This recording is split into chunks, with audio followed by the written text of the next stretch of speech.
BJP की बेईमानी सामने आ रही है। 4 महीने होने के बाद भी बात ना सुनी जाए और इतने शहीद होने के बाद किसान बात ना सुनी जाए, तो इसका मतलब है कि बेईमानी है मन के अंदर। अगर वो ये समझते कि किसान भी हमारे ही हैं, हम किसानों के, और हम मतलब भाषण देना और कहना खाली कि भी किसान तो हमारे दिल में बसते हैं, और 300 शहीद होने के बाद भी एक शब्द ना बोलना उनके मुंह से और मतलब हल ना निकालना, तो इसका मतलब तो ये है कि भी बेईमान है और मन के अंदर बेईमानी है। मतलब ज़बान पे कुछ और है और अंदर कुछ और है, मुंह में राम राम और बगल में छुरी है, जिसे ऐसे कह सकते हो। तो इसलिए मतलब इनके मन में बेईमानी है। और ये 4 महीने क्या, ये 6 महीने, 8 महीने, साल, 2 साल, 4 साल भी हो जाएंगे तो तब भी किसान तो हटने वाले हैं नहीं। पर इनकी बेईमानी हर एक कदम पे सामने आती रहेगी, जैसे जैसे सामने आई, जैसे जैसे शुरू से लेके आखिर तक आप हिस्ट्री उठा के देख लो आंदोलन की। कभी तो जब पंजाब से हमारे भाई चलते हैं तो पंजाबियों को कभी कुछ बोलते हैं, कभी हरियाणा वालों को कभी कुछ बोलते हैं, कभी कुछ बोलते हैं, फिर किसी को कभी कुछ बोलते हैं, कभी कुछ बोलते हैं। तो इनको सिर्फ नाम देने आते हैं और मन की बेईमानी जो है वो सामने होती है। और ये किसान तो जानते हैं कि धरती के अंदर जो बीज बीजते हैं ना, वो बीज एक दिन बाहर निकलता है। अगर गेहूं का बीजोगे, गन्ने का बीजोगे, किसी चीज का बीजोगे, तो इनके मन में जो बेईमानी बीजी हुई है ना, वो बेईमानी बाहर आ रही है। पाजी, आपने बीज की बात करी है, नई चीजों की बात करी है, लेकिन जो दिल्ली एनसीआर में जो मंदिर है ना, वहाँ एक नई विवाद शुरू हो गया है। बोर्ड लगाया जा रहा है कि मंदिरों में सिर्फ हिंदू ही प्रवेश करें, मुस्लिम कोई भी एंट्री ना कर पाए। ये किस तरह की नई परंपरा डाल रहे हैं लोग? मैं इसका विरोध करता हूँ। मैंने वो वीडियो देखी है, मैं उनका विरोध करता हूँ, चाहे कोई भी हो, हिंदू हो, मुसलमान हो, सिख हो, ईसाई हो, कोई भी हो। और मैं आपके माध्यम से सबके ये कहना चाहता हूँ, देखो हम बचपन से ये चीज़ पढ़ते पाए हैं कि मजहब नहीं सिखाता आपस में बैर रखना।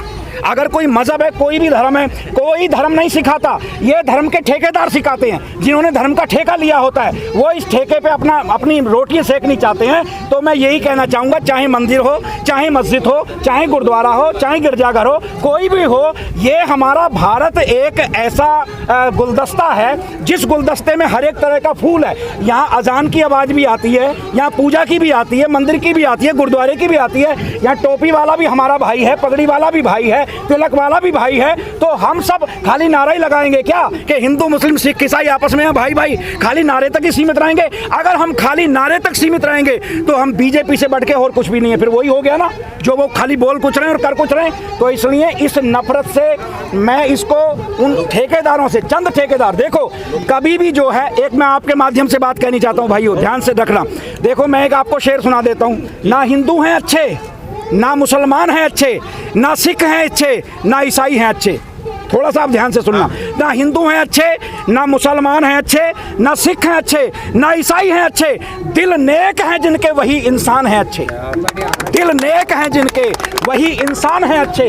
तो भाई किसी धर्म को, अगर कोई धर्म वाला गलत कर रहा है तो उसको उस धर्म से मत जोड़ो, उसे हिंदू भी मत कहो। अगर मैं सिख होकर कोई गलती कर रहा हूँ तो मुझे सिख भी मत कहो, मुझे इंसान भी मत कहो, मैं इंसान से भी गिरा हुआ हूँ। अगर ऐसी हरकत हुई है तो वो इंसानियत से भी गिरी हुई हरकत हुई है। कोई धर्म हमें नहीं सिखाता कि पानी पीने को मनाही हो, कोई धर्म नहीं सिखाता हमें कि रोटी खाने को मनाही हो। अरे यहाँ भी तो हमारे हिंदू भाइयों के लंगर लगे हुए हैं, यहाँ भी तो हमारे सिख भाइयों के लंगर लगे हुए हैं, यहाँ भी तो हमारे मुसलमान भाइयों के लंगर लगे हुए हैं। इसका मतलब है कोई ना कोई नफरत का बीज बीज रहा है और इस बीज को खोल के फेंकना पड़ेगा। सर, इलाहाबाद यूनिवर्सिटी है, उनकी कुलपति कहती हैं कि मुझे अजान से दिक्कत होती है, आवाज़ नहीं, मेरी नींद खराब हो जाती है, जबकि शिक्षा का मंदिर है। मैं आपको इसका जवाब मैंने अभी दे दिया है। देखो मैं फिर बोल रहा हूँ, कुछ चंद लोग हमें आपस में लड़ाना चाहते हैं। क्या हम लड़ेंगे? हमें नहीं लड़ना चाहिए। मैं फिर कह रहा हूँ, एक बात बताओ, आप कुरान को, गीता को, गुरु ग्रंथ साहिब जी को, बाइबल को, सब जगह पवित्र ग्रंथ, सबके पावन ग्रंथ हैं, सब मानते हैं, अपनी अपनी जगह मानना चाहिए, सबको सीधा करना चाहिए।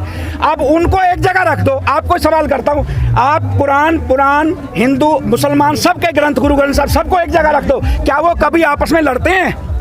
अगर हमारे ग्रंथ नहीं लड़ते तो ग्रंथ को पढ़ने वाले क्यों लड़ते हैं? इसका मतलब है ग्रंथों को पढ़ाने वाले गलत पढ़ा रहे हैं। कभी नहीं ग्रंथों में किसी में ये लिखा हुआ कि ये वो फलाना है, ये ढिमका है। अरे हम भाई सब इंसान हैं। और मैं ये कहता हूँ आपके माध्यम से कि सबसे बड़ा अगर कोई धर्म है दुनिया के अंदर तो वो इंसानियत है।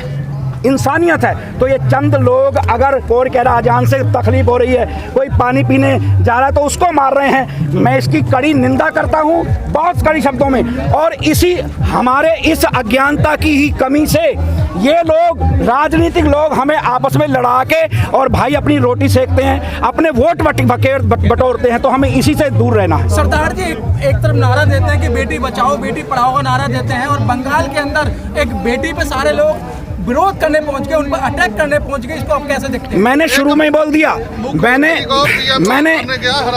मैंने शुरू में बोल दिया कि मुंह में राम राम और बगल में छुरी। ठीक है, इसका मतलब ये है कि मैं कह कुछ रहा हूं और मेरे अंदर कुछ है। मतलब बीजेपी वाले कह कुछ रहे हैं और अंदर कुछ है। आपने देखा कि भी उन्होंने खड़े होकर यहाँ तक भी बोल दिया भी किसानों का तो हमें बहुत दर्द है जी, किसान तो हमारे दिल में बसते हैं जी, किसान तो अगर एक आवाज़ दे तो हम वहाँ आ सकते हैं जी। तो इसका मतलब है ये खाली बातें करते हैं और इनकी बातों पे नहीं आना।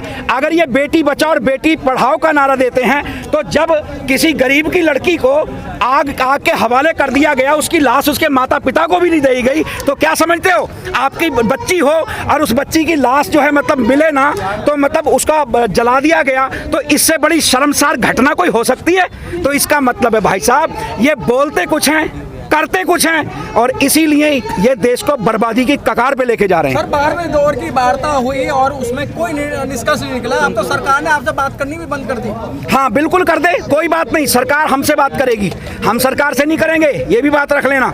और ये भी ध्यान रख लेना कि क्या किसान कम हो गए हैं। देखो भाई साहब यही बात है, आपके माध्यम से कहना चाह रहा हूँ सारों के। देखो जी, जो मीडिया है हमारा बहुत बड़ा एक ताकत है, मीडिया से बड़ी ताकत कोई भी नहीं है। आप यहाँ आवाज़ दोगे, ये आवाज़ पूरी दुनिया में चली जाएगी। अब बात तो यही है कि गोदी मीडिया इतना बिक चुका है कि खाली वही बात करता है जो उनको पैसे मिलते हैं, जिस चीज़ के जो बिक जाते हैं। तो मतलब जब वो बिकी हुई बात करते हैं तो कहीं ना कहीं ये आवाज़ दबाने की कोशिश होती है। लेकिन आप गाँव में चले जाओ, आप घर घर में चले जाओ, मैं ये बोल रहा हूँ ये आंदोलन कम नहीं हुआ, ये हकीकत आपके माध्यम से कह रहा हूँ, ये आंदोलन जड़ों में बैठ चुका है।